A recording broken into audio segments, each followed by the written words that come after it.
Hey everybody, it's Bruno on MB, where it can't all be serious. And I'm joined today, super excited, Dr. Laura is in the house. How are you, Dr. Laura? I'm well. How are you, Bruno?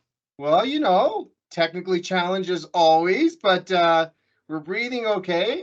You're looking fantastic. You're sounding fantastic. I love your office. Our little thumbnail over here somewhere says, the workplace culture is shifting. Is that a rumor? So anyways, you're an expert. You're going to solve this problem. So walk us through what we mean by, the shifting workplace culture. Sure. So I've been an organizational psychologist now for a couple of decades, and I've seen a lot in my career, all sizes and shapes of organizations, the impacts of the pandemic. I've been an expert on flexible and remote work for the last 20 years as well. And I would say overall, organizational cultures need to continue to evolve and become more human-centric. I've seen stops and starts in that journey, but I really think there's room to improve workplace cultures and be more human-centric and places where people both stay and thrive. So when people say workplace culture, okay, walk us through one major shift that's Mhm. happened. Can we just throw out the virtual Zoom shift? I want to get a little deeper than just we're working remote and on Zoom. Sure, absolutely. So first thing, it's not a one size fits all. Depends on the person, depends on the job, and depends on their situation. And some people work better from an office full time, and that's fine. Where I have a problem is one size fits all. Everyone must come back to an office 5 days a week because we need that for our culture, collaboration, and communication. Whereas all the evidence says that that's not the case. That's not the case. The evidence does not show that. And in fact, if you bring everybody back full time and add to those arduous commutes, what you're doing is impacting their well-being and you're contributing towards burnout, basically. So all of these factors, work overload, people are doing more with less, etc. There's a lot of mental health challenges these days. The world is tricky. And then on top of it, you're going to add 2 hours a day to people's commutes. It's just doing more damage. You made a great point by saying not one size fits all. Now, I guess why would a company say everybody or nobody? Is that an insecurity or is it what is it? I think it's an insecurity and it's based on fear. It's based on fear that my profits are being impacted, my revenues are being impacted by people not being in the office. They're not working as hard, they're lazier, etc. And there's something called the similarity bias that we all have, and leaders in particular believe that because I work best from an office 5 days a week, that's how other people work best. It's like people are similar to me, but that's actually not true. And when we see a lot of people in senior leadership roles who have been working from an office all their career, maybe their lives were set up better for that, right? Maybe they had a partner at home taking care of all that stuff so they could come in 5 days a week and deal with those commutes and be just fine. Nowadays, families are blending more, they're balancing more, they're dealing with a lot more childcare, elder care, etc. when you have a dual working couple. And it's a real problem when we, do this one size fits all. And because I thrive with that, you must do that as well. The similarity bias, I'm glad you brought that up, is we were just talking about this in a different way. I said, Dr. Laura, before we started on this video, I said, hey, Dr. Laura, how's it going? And you said something like, things are always moving, changing, whatever. And I said, now I know you're in business. I remember vividly one of my 200,000 conversations that we had, interviews. I said, the client, because I repeat what the client wants. The client wants you to show up, do this, do that, work long hours, divided by this, don't eat, don't drink, because company is number one. And I'll never forget this one person said, if I wanted that, I would have just started my own company. So no, not everybody's similar, correct? That's what that means. And so Mhm. just because you work better 24 hours a day and don't have a life, your employees don't really share that, correct?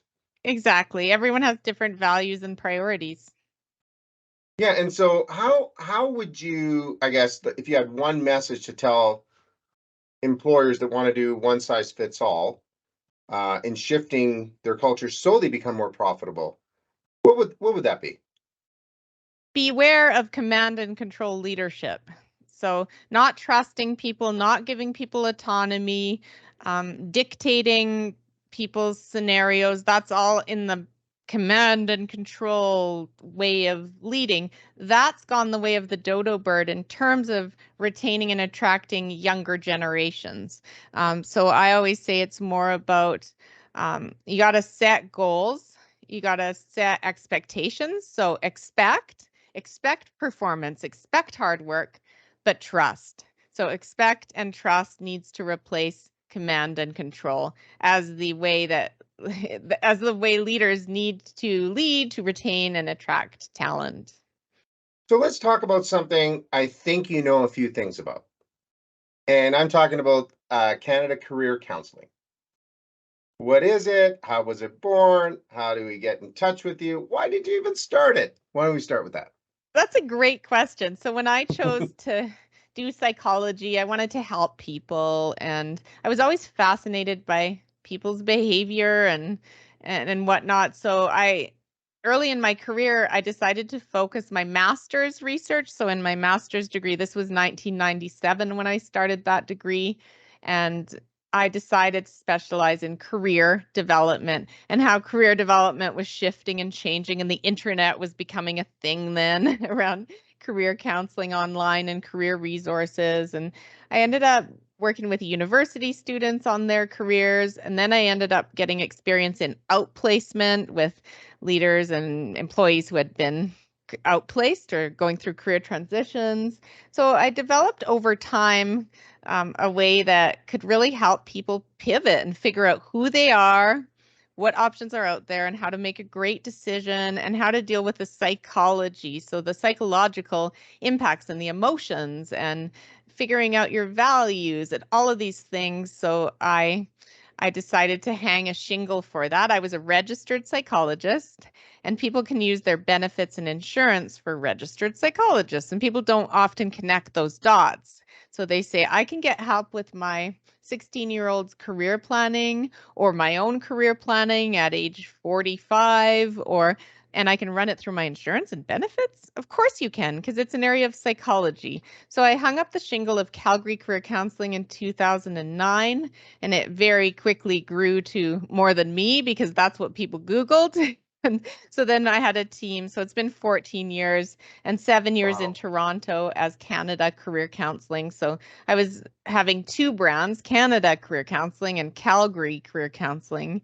And now we've amalgamated into one because it's easier to have one brand in a lot of ways. And now we operate in several areas of the country and see people throughout the country. Again, our niche is registered psychologists, as well as psychotherapists and clinical counselors and things, but we all bring that psychology angle into career development. I was really honored to come to your new office opening. And it's not that I was surprised, but I felt really good. And that's when I said, hey, Dr. Laura, I want to talk about this if you show up, if, come on our show. I couldn't believe how many people came to your office opening that you've really, really helped. Call it in transition. I'm just going to leave it at that. Everybody I bumped into, you had a great turnout. Everybody was authentically like, oh, Dr. Laura and her team. How does that, this is a silly question, but how does that make you feel? Because you originally said you got into this after you graduated to help people. Has it, is it like, what's the most satisfying thing? Because those people are like, oh my God, you changed my life, you changed my kid's life. And I'm like, whoa, like it just caught me overwhelmingly in a good spot. You know what I mean? Like it was cool. Oh, thank you. So Yeah, no, I feel great appreciation. I feel great appreciation that we've been able to impact thousands of Canadians, that we've been able to help people ages 16 to 60 plus.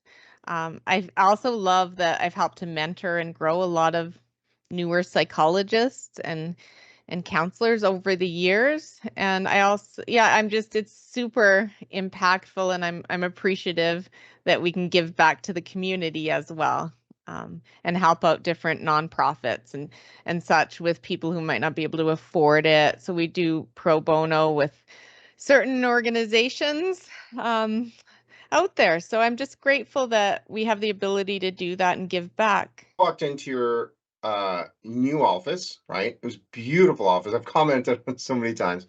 Oh, And the culture you've created there was so welcoming and everything that I could ever imagine. It looks great.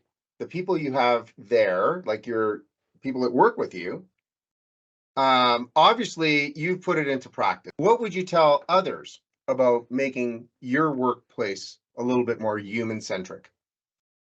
well, I think the biggest thing is it's not so much, yeah, we have new paint and stuff and it's really like modern, and that's because we were 14 years in the last place. We were ready for a bit of a spring cleanup in terms of our furniture, and going from like darker wood to white furniture. It's kind of a bit of a trend, I guess, but it sure brightens things up. But I think it doesn't really matter the furnishings if your people are unhappy. So if you come in and my administrator out front is unhappy and stressed and burnt out, and my team dynamics aren't good, and people just don't feel part of a community, even in the most beautiful space, you're going to have a negative feeling or a negative energy or experience. So I think it's more important how you treat your people than how spruced up your office is or how modernized it is. Yeah, and this takes nothing away from your office space and the building. The building's beautiful too. I mean, you don't have ping pong tables and dartboards and pool tables, but you walk in and I knew A, you're open for business, and B, that feeling that we're in it together, we're helping you get through it, not just one person and the rest of us don't care. So great job on that. Is that something you do work with clients? Is that one of your lines of business at Canada Career Counselling, helping employers create a better workplace too?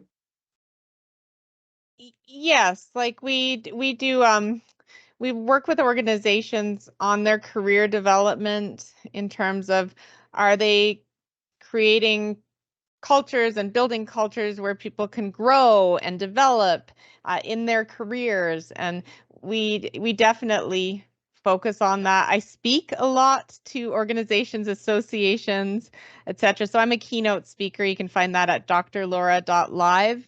And I speak on mental wellness and burnout, building resiliency. Those types of topics are really key right now. And I also speak to leaders and organizations about transforming your culture.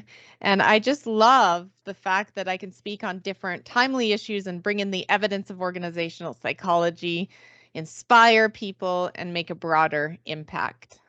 With that being said, I would love for you to come back. I want to focus and showcase and tell everybody all about the Keynote speaking side of what you do, because in all fairness, that's how I met you.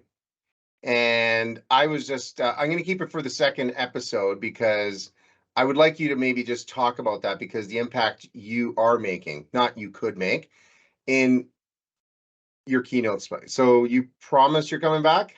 For sure, I'd be happy to, Bruno. All right. This was fantastic. So I really appreciate you giving us the expert insight on the shifting of the workplace culture. How do they get in touch with you? We have all your links under bottom, but how do you get in touch with Dr. Laura? You can reach me at my email. Doesn't sound like an email, but it's connect at drlaura, all as one word, no dot. Connect at drlaura.live, Live. So it's not .com or .ca or whatever. It's .live.